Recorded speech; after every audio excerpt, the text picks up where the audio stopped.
idea what you've done! You've ruined everything! My name is Kaylee Parker, and I'm 30 years old. Today, my signature appears on contracts worth millions. My company powers the data infrastructure of hundreds of small businesses, and the tech magazines that once ignored me now call me the woman rewriting the startup playbook. But 11 years ago, none of that existed. Not the company, not the success, not even the name Kaylee as most people know it. Back then, I was just Kay, a skinny, awkward 19-year-old girl with a second-hand laptop and a heart full of impossible dreams. And on the night I should have been celebrating the biggest achievement of my young life, my family erased me. It happened the night of my high school graduation. Seattle's summer rain streaked against the wide glass windows of our mansion, and I was still wearing my cap and gown, the tassel swaying as I stood in the living room clutching my diploma. I remember thinking that maybe, just maybe, they'd be proud. Maybe my parents, George and Ellen Parker, the king and queen of a fashion empire whose name graced magazine covers, would look at me and see potential instead of disappointment. But hope has a cruel way of setting you up for heartbreak. My father's voice was the first blow, cold and sharp enough to slice through the silence. "You will never be one of us," he said. He didn't raise his voice, he didn't need to.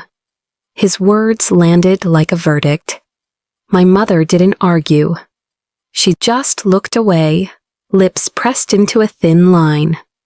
And then there was Arya, my older sister, the perfect heiress to the Parker legacy, tall, graceful, and already the face of the family's global brand. She laughed. Not a casual giggle, but a calculated, mocking laugh that echoed in the polished marble hallways. In that moment, I felt myself shrink, as if the weight of their disappointment could physically make me smaller. And then came the reason, the unforgivable crime I had committed. I had told them that I wanted to study computer science. I wanted to code, to build things, to solve problems with logic instead of lace. My father called it a waste. My mother said it was beneath the Parker name. And Arya, she didn't say anything. She didn't have to. Her smirk told me everything. I wasn't the silk-draped princess they had imagined.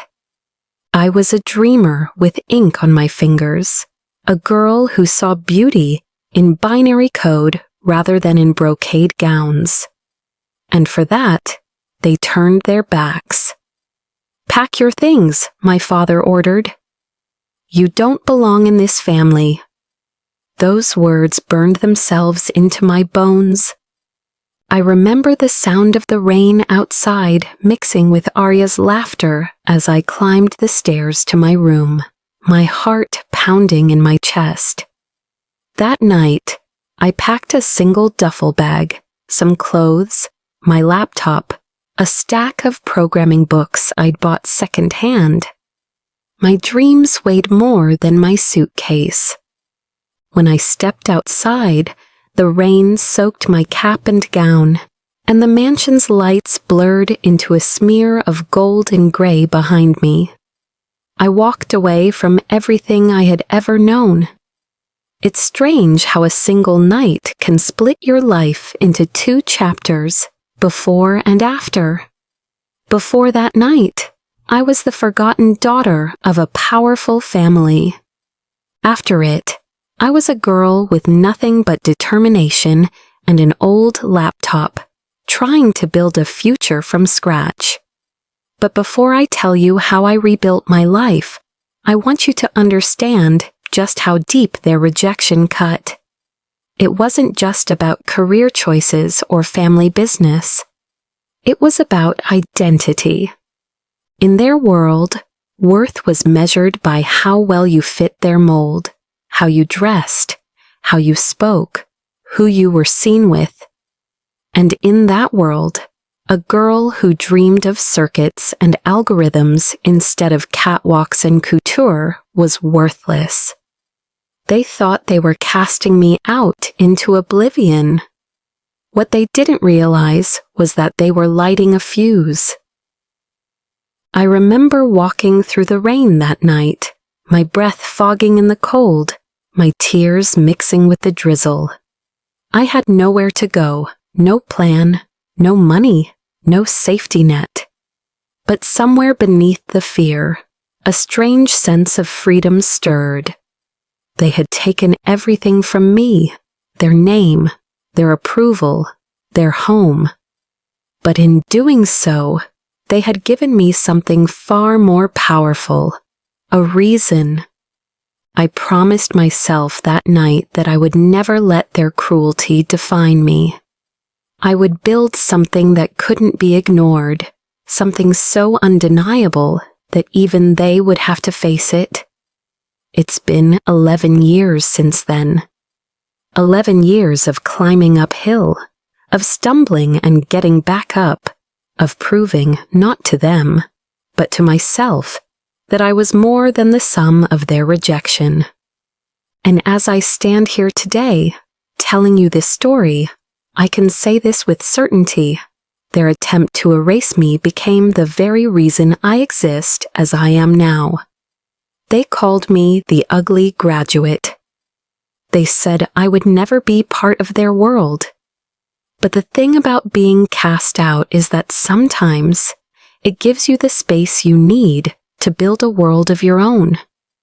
And that's exactly what I did. The rain had stopped by the time the morning sun rose over Seattle, but for me, that night never really ended. I walked out of my parents' mansion with a duffel bag on my shoulder and a single conviction in my heart. I was going to build a life on my own terms, even if the world laughed at me, even if I had to start from absolute zero. I still remember that first night. I crashed on a friend's couch, the kind with springs that dig into your back, and a musty blanket that smelled like years of forgotten dreams. I had no savings, no trust fund, and no family name to fall back on. Everything I had, a second-hand laptop, a half-written code project, and a stubborn belief that I was meant for more, fit into that one duffel bag. When I got to Silicon Valley, reality hit harder than I'd expected. The streets there were lined with the logos of giants, companies that had changed the world. But behind the glossy facades were thousands of people like me, broke, hopeful, and clinging to the edge of their dreams. I rented a cramped studio apartment with peeling paint and a leaky faucet. My first coding job barely paid enough to cover rent and instant noodles, but I took it anyway. Because when you have nothing, every tiny opportunity is a step forward. Those early months were brutal. I'd spend my days debugging someone else's code for pennies, and my nights teaching myself languages no one at my company used yet: Python, Rust, machine learning frameworks, anything that might give me an edge. I would fall asleep at my keyboard more nights than I can count, waking up with red marks from the keys imprinted on my cheek. There were nights I doubted everything, my decision, my talent, even my worth. It's hard not to, when your own father calls you a failure and your mother can't even look you in the eye. But the thing about rock bottom is that it strips everything unnecessary away. All that's left is your purpose. And mine was crystal clear. I wasn't going to prove them wrong. I was going to prove myself right. I started picking up freelance gigs on weekends, building websites for small shops, designing data dashboards for local nonprofits, anything that paid. I learned how to pitch, how to sell, how to solve problems quickly. And slowly, the people around me began to notice. "You work harder than anyone I've seen," my first manager told me once. I didn't know how to explain to him that it wasn't just work, it was survival. By the time I turned 25, I landed a full-time position at a growing startup. It wasn't glamorous, no fancy title, no corner office, but it was a chance to learn how the real tech world worked. I soaked up everything: product development, user experience, investor relations, the brutal reality of scaling a business. I watched ideas fail and succeed, and with every success, I felt my confidence harden into something unshakable. There's a truth they don't teach you in business school. Success isn't a straight line. It's a messy, crooked road paved with rejections, late-night breakdowns, and the kind of resilience you only find when you have no other choice. And I had no other choice. At 27, I took the biggest risk of my life. I quit. I pooled every dollar I'd saved, maxed out my credit cards, and founded my own company, a data platform designed to help small businesses manage and visualize their operations in ways they never could before. Everyone told me I was insane. No one's going to trust a young woman with no business background. Tech is already saturated. Go get a stable job. But I didn't listen. I'd already survived worse than failure. I'd survived being forgotten. The first year was hell. We had no clients, no investors, and more bugs than features. I worked 18-hour days, coding until my vision blurred and pitching to anyone who would listen. Most days, they didn't. Rejection emails piled up. Competitors tried to undercut us. At one point, my bank account had $76 left, and I had to choose between paying for a domain renewal or buying groceries. I chose the domain. But somewhere in that chaos, things started to shift. A small cafe chain in San Jose signed up for our platform. Then a family-owned logistics company. Then a boutique retail startup. Word spread. Our product got better. Clients stuck around and recommended us. Within 3 years, we had a full team, a bustling office, and a product that wasn't just surviving, it was thriving.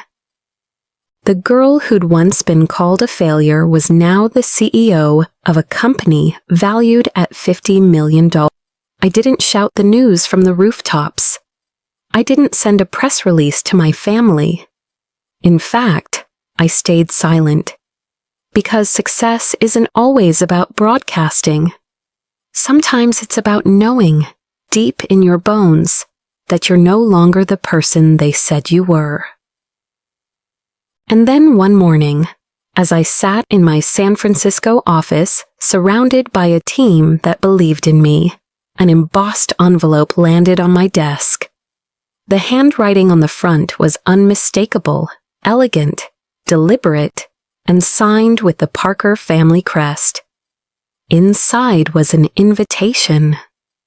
The Parker Fashion House cordially invites you to the 25th anniversary gala. For a long time, I just stared at it. My hands trembled, but not from fear, from disbelief. 11 years of silence, and now this. They had disowned me, called me worthless, erased me from their lives. And now they wanted me back, or at least, they wanted me in the same room. I could have ignored it. I could have thrown it in the trash and closed that chapter forever. But something in me stirred. This wasn't about revenge or closure. This was about walking into that room not as the daughter they cast aside, but as the woman they could no longer ignore. I picked up the phone and called Samantha Reed, my closest friend from college, the one who had seen me cry over broken code and broken promises. "Are you really going to go?" she asked when I told her. I stared out the window at the city skyline, the place where I had rebuilt myself piece by piece. "Not to reconcile," I said. "To show them who I am." Samantha was quiet for a moment before replying, "You've built an empire, Kaylee. They don't get to define you anymore."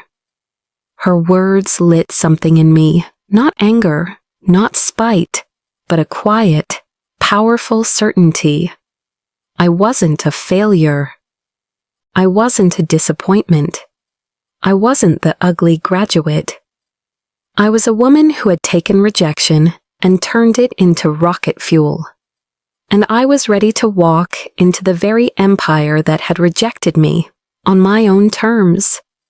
The invitation sat on my desk for days, untouched, unopened again, yet impossible to ignore. It was printed on heavy cream paper, the Parker crest embossed in gold at the top.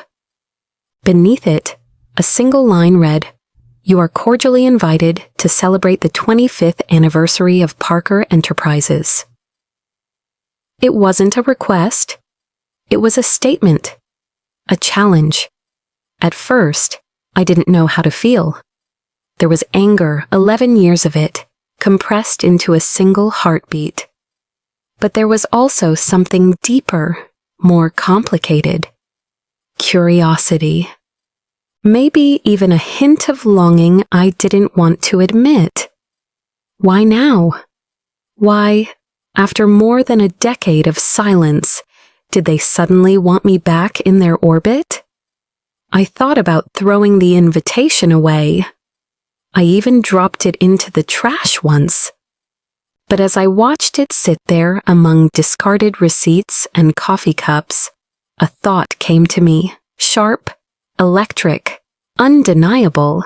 What if I didn't just show up? What if I showed up as everything they said I could never be? That thought changed everything. I picked the invitation out of the trash, smoothed the creases, and placed it neatly on my desk. My decision was made. I was going. But not as the broken 19-year-old who had walked out of that mansion in the rain.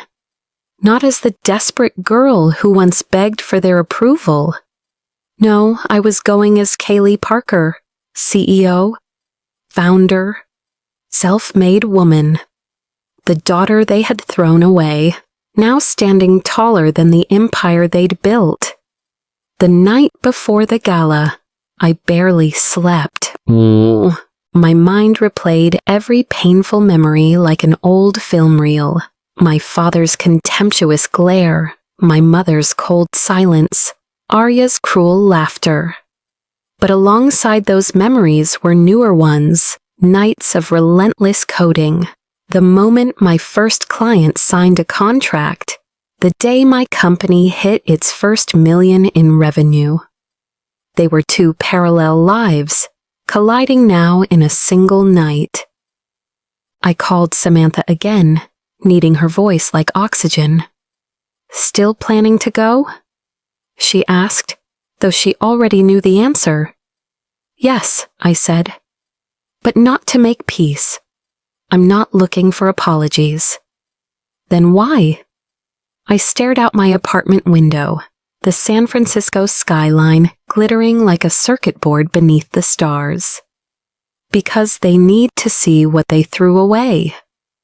And the world needs to see what I've become. Samantha chuckled softly. "Then go and own the room. Don't let their ghosts follow you through those doors. Her words stayed with me as I prepared for the trip. I booked my flight, arranged meetings with investors in Seattle for the same week. A subtle message to myself that this wasn't just a personal mission. It was business. It was strategy. On the morning of the gala, I stood in front of my closet, staring at two very different outfits. On the left, a sleek designer gown, the kind my family would expect. On the right, a tailored black suit I'd worn to my first investor pitch. It was powerful but understated. Strong but simple. I chose the suit. It wasn't about looking the part. It was about owning the part. When the plane touched down in Seattle, I felt a rush of emotions, nostalgia, resentment, a strange flicker of pride. This city held everything I hated and everything that made me who I was. As I rode through familiar streets, past the boutiques and billboards bearing my family's name, I couldn't help but think how different my life might have been if I'd stayed. Would I be trapped in their shadow, designing dresses I didn't care about? Would I still be begging for approval that never came? Maybe. But then I remembered something I'd once read in a late-night form during my early coding days. Sometimes the best thing someone can do for you is close a door, because it forces you to build your own. And that's exactly what I'd done. The night of the gala arrived crisp and cool, the kind of evening Seattle is known for: damp sidewalks, distant city lights, and the faint hum of rain clouds overhead. The venue was the Seattle Conference Center, a sprawling hall with marble floors and floor-to-ceiling windows overlooking the skyline. As my car pulled up to the entrance, I caught a glimpse of the red carpet and the clusters of photographers waiting by the door. I took a deep breath and stepped out. The flashes started immediately, not for me, but for the Parker family guests arriving ahead of me. Socialites, designers, investors, all dressed to impress. But as I walked past them, heads began to turn. I wasn't the scared girl they remembered.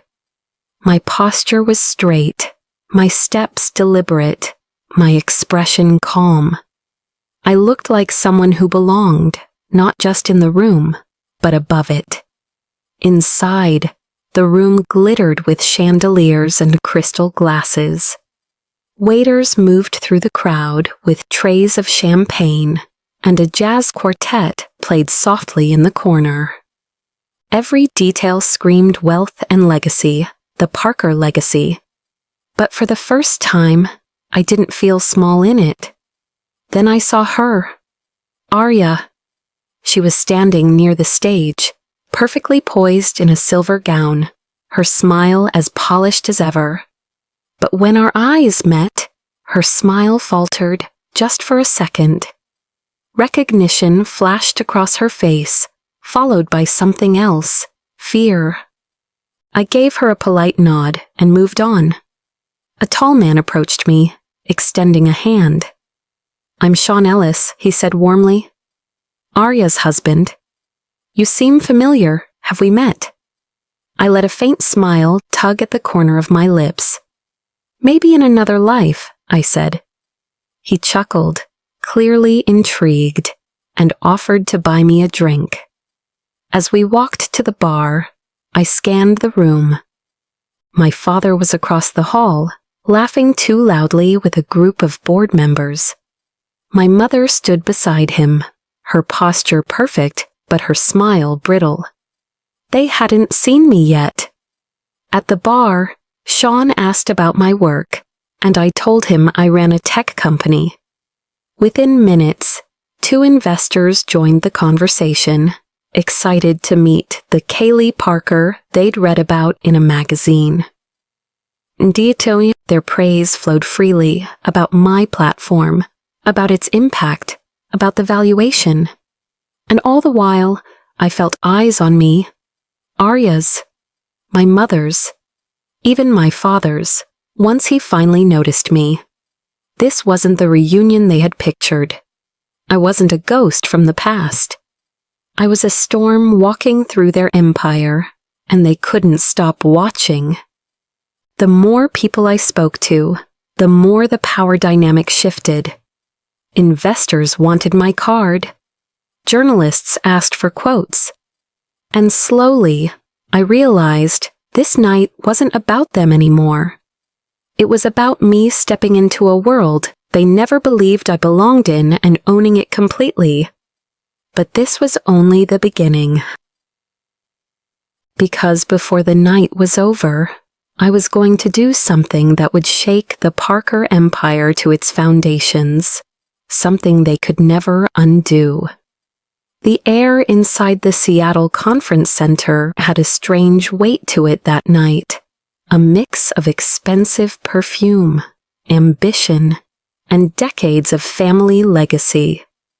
Everywhere I turned, I saw people who had once whispered about me behind manicured hands.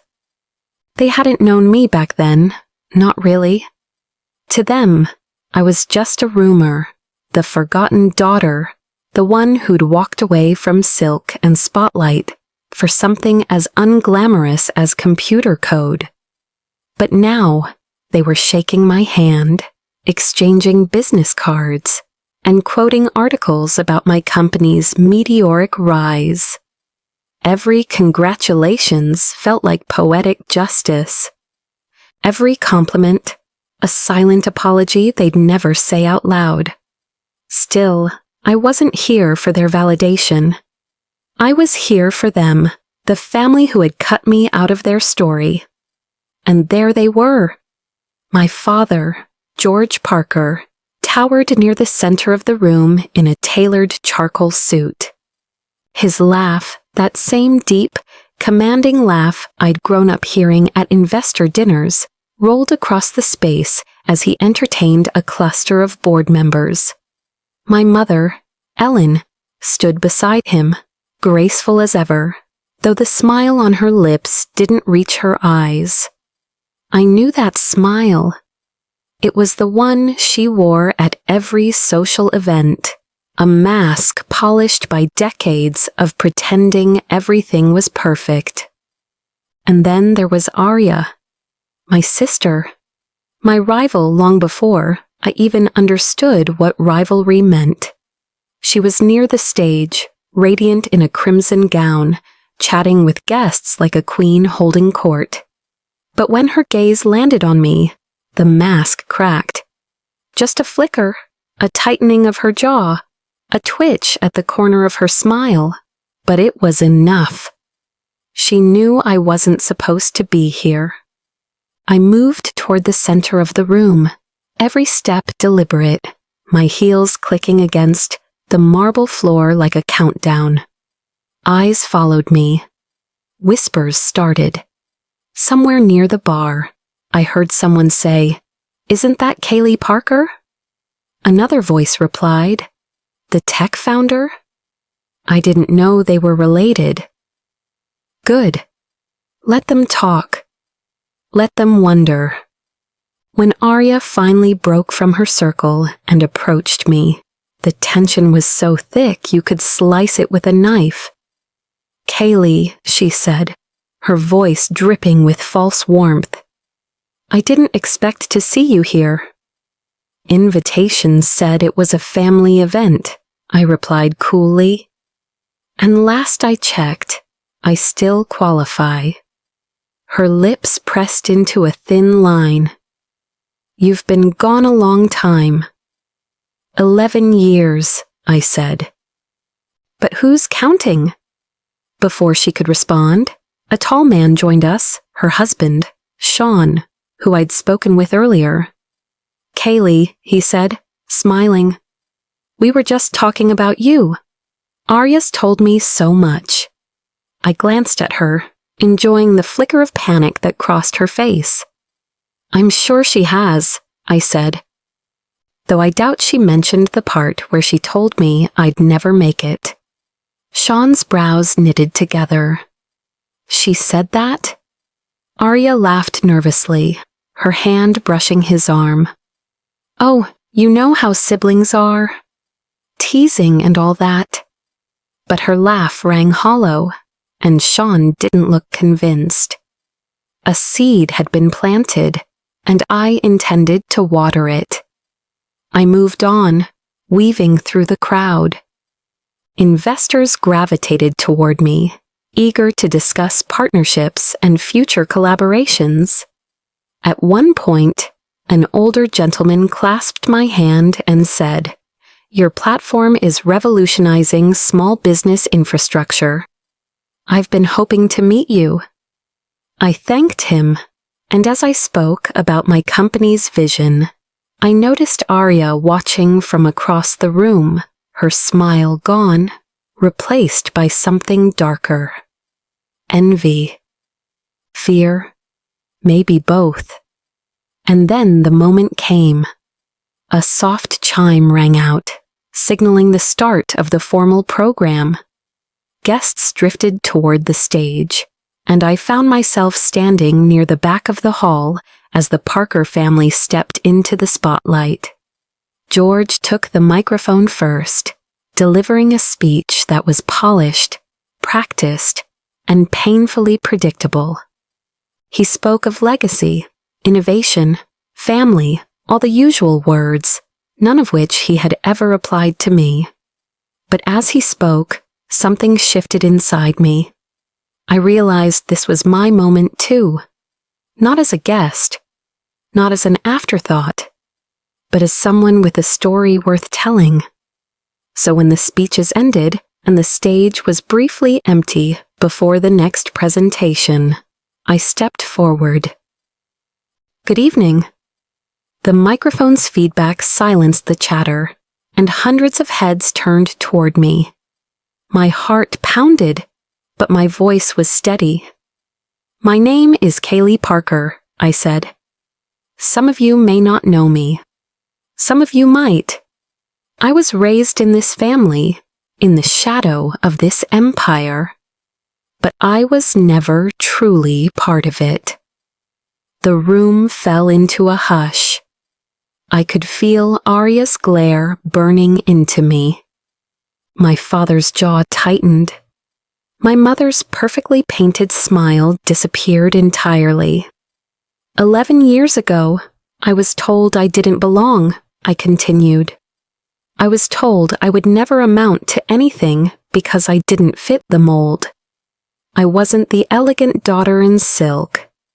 I was the one who loved circuits more than couture, and for that, I was cast out.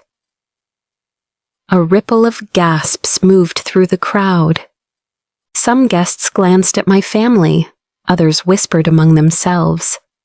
But I didn't stop. They thought I'd disappear, that I'd fade into nothing. I paused, scanning the sea of faces. But here I am, the CEO of a company that's changing how the world does business. And I'm not here to seek approval.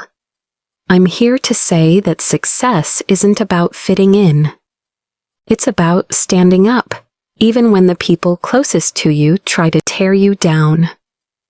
The applause started softly, hesitant at first, then growing louder until it filled the room.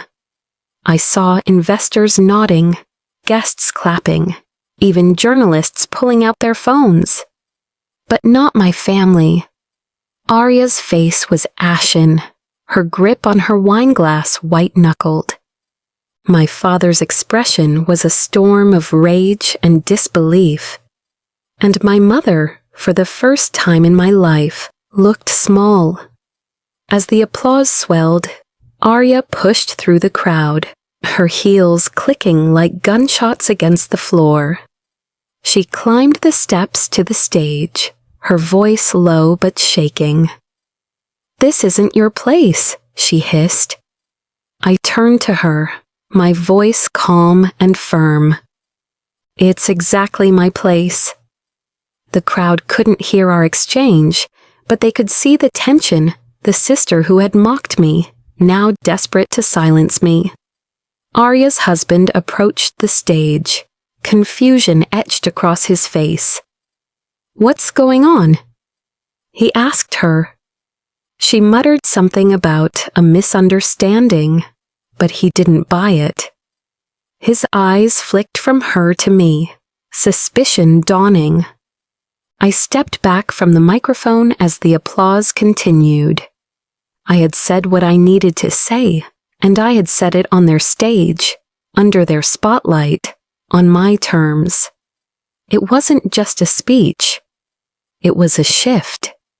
And deep down, I knew this was the first crack in a foundation they had spent decades building.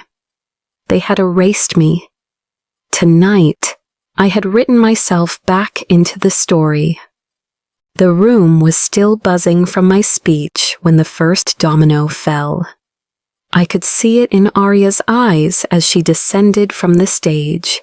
Something had shifted. She wasn't the poised, untouchable queen of the Parker Empire anymore. She looked rattled, exposed, and more importantly, afraid. And fear has a way of attracting truth. I stepped away from the podium, making my way toward the bar to get some air, or at least pretend to. That's when a man in his early 40s approached me. He looked nervous, glancing over his shoulder before speaking. "I'm Felix Grant," he said quietly. "I used to be a senior engineer at Parker Enterprises." I nodded politely, expecting small talk. Instead, his next words made my stomach clench. "I know what your father did to you." I froze. "What do you mean?" Felix leaned in, lowering his voice so only I could hear. "After you left, George contacted several companies in Silicon Valley, told them you were unreliable, said you had intellectual property issues, that hiring you would be a legal risk." My blood ran cold. I had always assumed those early rejections, the sudden interview cancellations, the emails that stopped mid-conversation were just part of the grind. But now, hearing this, the pieces clicked together like a cruel puzzle. My own father hadn't just disowned me. He had actively tried to destroy me before my career even began. "Why are you telling me this now?" I asked, my voice steadier than I felt. "Because you're back," Felix said simply. "And because he's scared. You should know what you're up against." Before I could respond, another voice cut through the hum of the crowd. "Kaylee Parker?" I turned to see a woman in a navy blazer, her expression sharp and professional. She introduced herself as Vivian Ellis, Sean's older sister and, as it turned out, a corporate attorney who'd recently started digging into Parker Enterprises for a client. "I've been reviewing some internal filings," she said, scrolling through her phone. "You might want to see this."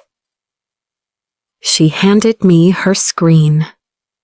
There, in black and white, was a patent application, a highly technical one, for a data integration framework. My framework. The one I had spent years refining for my platform. But the inventor listed wasn't me. It was Arya Parker. For a second, everything around me blurred. The music, the conversations, even the clinking of glasses faded into nothing. My sister hadn't just mocked me. She hadn't just looked down on my dreams. She had stolen them. "I found this buried in their legal archives," Vivian said. "Filed 3 months ago. And from what I can tell, it's almost identical to your proprietary system, Rage, hot and sharp, surged through me. But beneath it was something colder, resolve. This wasn't just family betrayal anymore. This was theft. And it was about to become public. I thanked Vivian and Felix and crossed the ballroom with deliberate steps. Arya was laughing with a cluster of guests, but her smile faltered the moment she saw me. "We need to talk," I said, my voice like ice. "Not here," she hissed, her eyes darting nervously.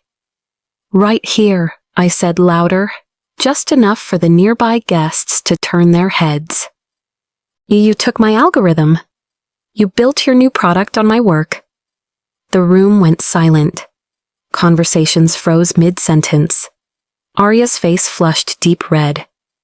"That's absurd," she snapped. "You're delusional." I didn't blink. "Vivian Ellis found your patent filing. My code, my architecture, every line of it. You passed it off as your own." Sean, who had been standing just a few feet away, turned toward his wife, his expression clouding. "Is this true?" he asked, his voice deceptively calm. Arya stammered. I don't know what she's talking about." "Look me in the eye and tell me you didn't use her work," he pressed. But she couldn't. Her gaze dropped to the floor, her lips trembling. That was all the answer Sean and everyone else in the room needed. Whispers erupted. Investors exchanged glances.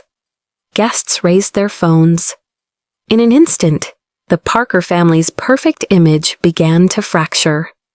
I took a step closer, my voice steady and relentless. "You thought I'd stay gone. You thought you could erase me and take everything I built. But here's the thing, Arya, you didn't just betray me. You betrayed every principle this company claims to stand for." Her voice cracked. "You left us," she shouted, desperation breaking through. "You walked away from this family. You made your choice." "And you made yours," I said, my tone like steel. "You chose to steal mine." Sean backed away from her, the hurt on his face unmistakable. "You lied to me," he said quietly. "To everyone." The crowd was no longer just watching, they were documenting. Phones were recording. Investors were whispering about lawsuits. Reporters were texting their editors. And just like that, the Parker Empire's foundation, built on prestige, perception, and polished lies, began to crumble beneath its own weight. I stepped back, letting the silence stretch.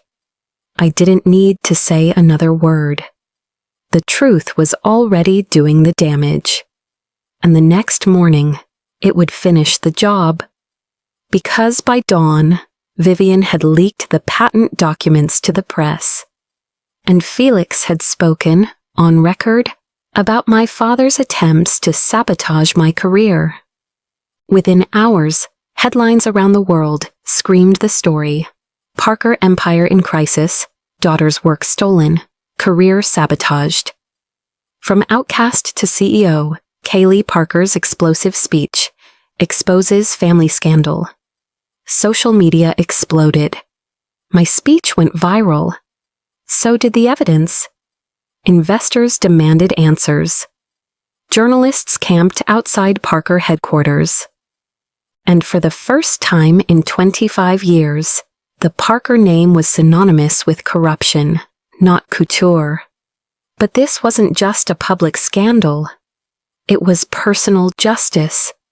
Every wound they had inflicted, every word that had once broken me, now came back to haunt them. And I wasn't done yet.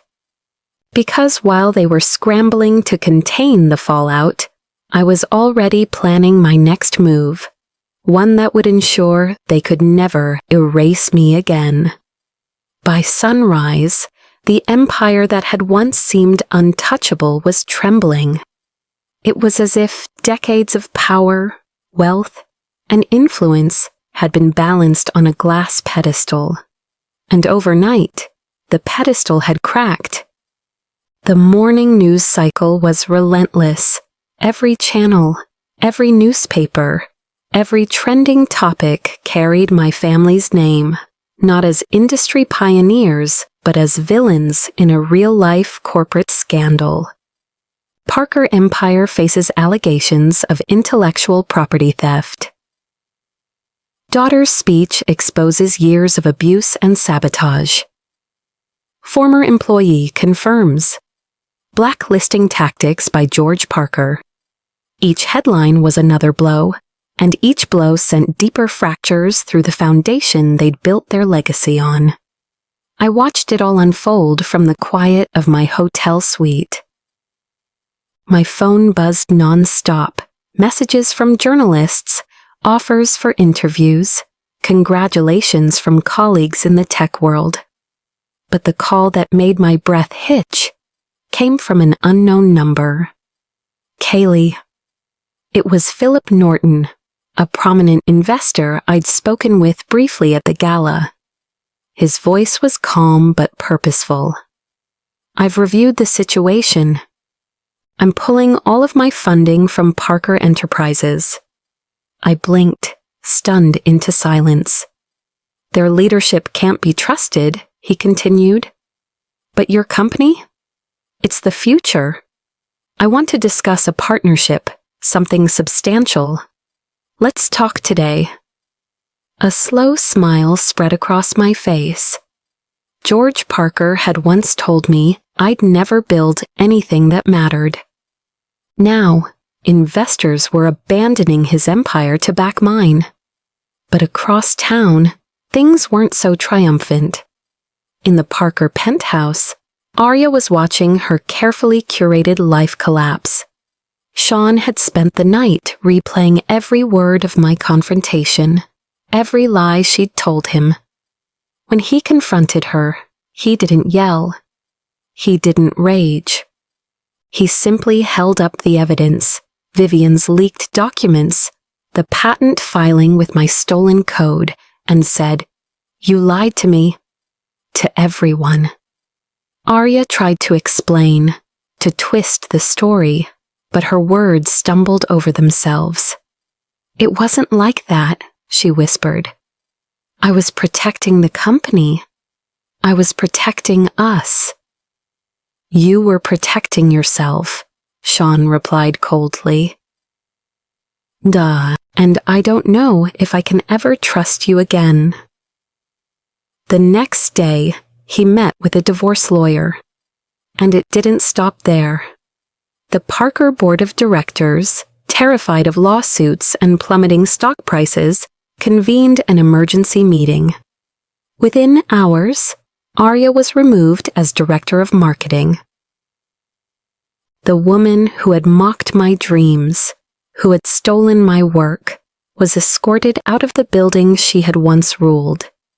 Meanwhile, Ellen Parker, my mother, attempted damage control.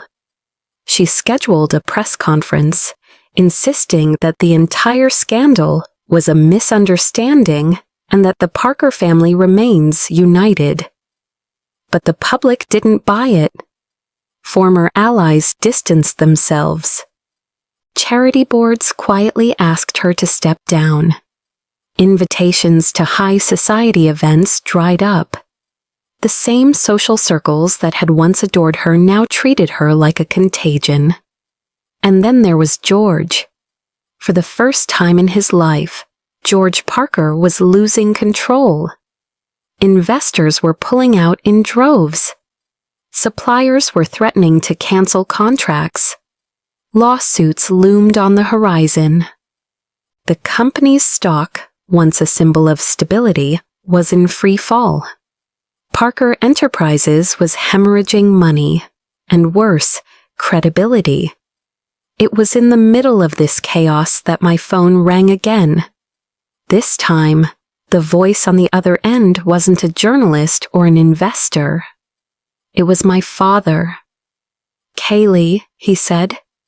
His voice, once so commanding, so sure, sounded small. "We need to talk." I hesitated. Every instinct told me to hang up.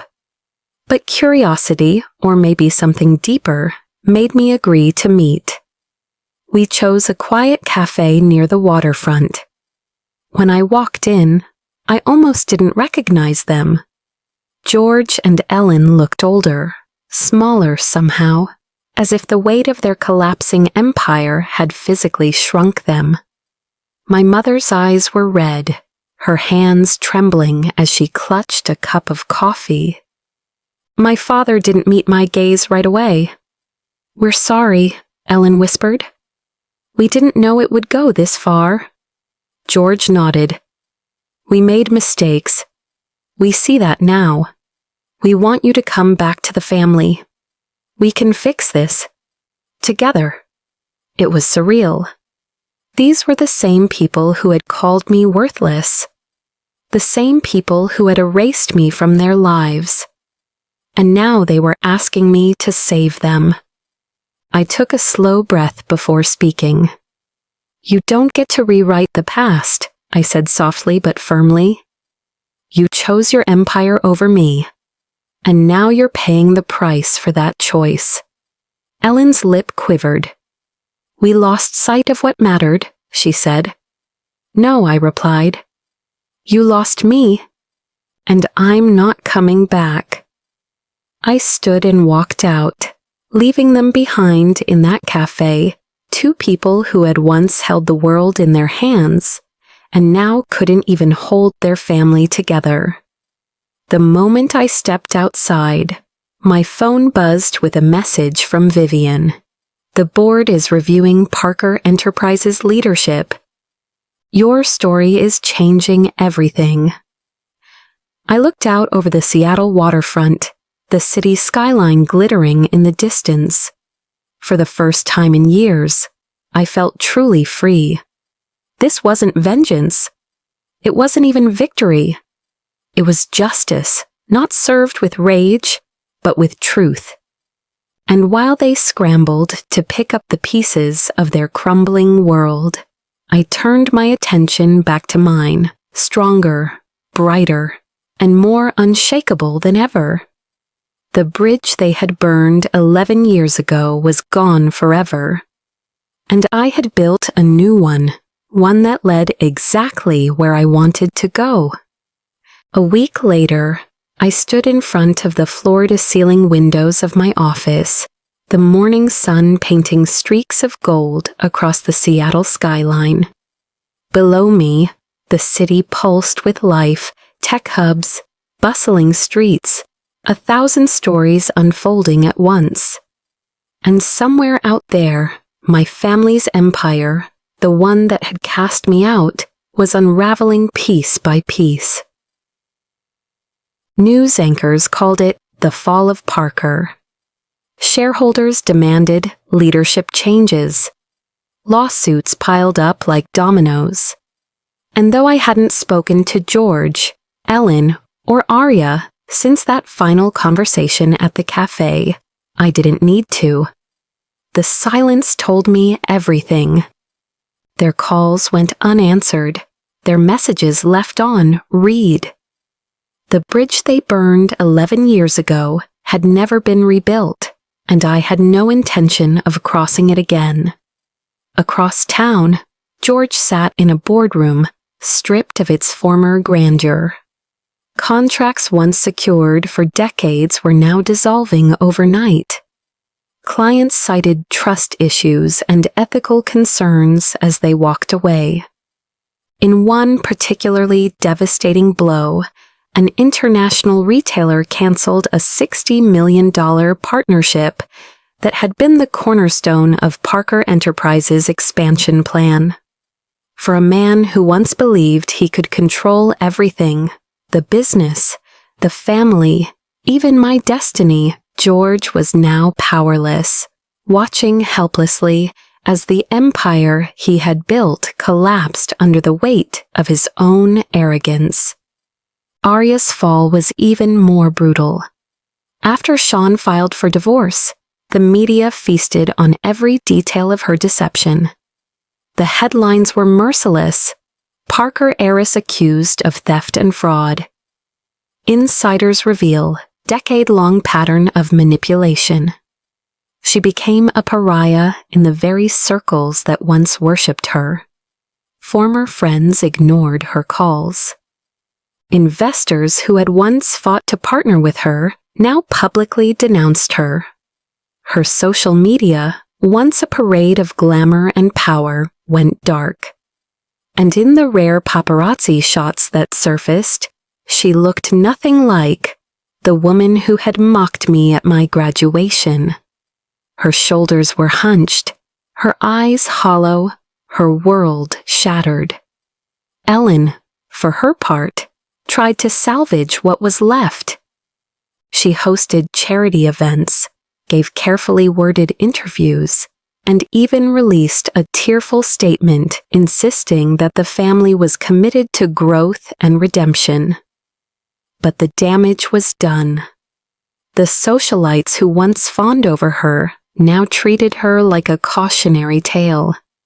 Invitations stopped arriving. Even the charity boards she had chaired for decades quietly asked her to resign. And me? I thrived. My company's valuation had soared past $100 million. Partnerships were flooding in from industries I'd only dreamed of working with. And in every boardroom, every investor pitch, every press conference, I walked in not as the Parker daughter, but as Kaylee Parker, CEO, founder, and visionary.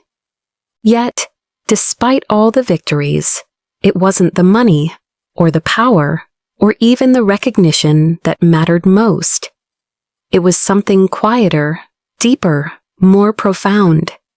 It was the knowledge that I had become everything they said I couldn't be, and I had done it on my own terms.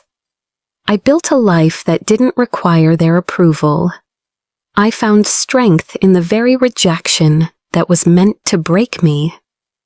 And in doing so, I learned the most important lesson of my life. The past doesn't define you unless you let it. People will betray you.